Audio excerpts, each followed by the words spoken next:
Dear moms, सगळ्यांसाठी करता ना, मग थोडा वेळ स्वतःसाठी पण द्या. म्हणूनच मी आज जिमसाठी गेले. आपण हॅप्पी तर आपलं घर हॅप्पी, आपलं बाळ हॅप्पी. जिमनंतर येऊन घरी ब्रेकफास्ट प्रिपेअर केला. आमच्यासाठी पेपर डोसा आणि माझ्या पिल्लूसाठी सॉफ्ट स्पंज डोसा. आणि गेस वॉट, डोसा तिला खूपच आवडला. एकदम छान एन्जॉय करत होती ती. नंतर थोडा वेळ बेबीच्या टीचिंग सेशनसाठी. चिनू, शोल्डर कुठे आहेत? ये चिक्स, ये nose, very good. Tongue, oh, teeth, head, head, yes, hands, wow, very.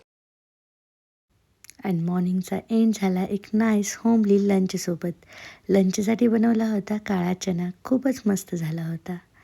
तर गाईज बाय, भेटू उद्याच्या ब्लॉगमध्ये.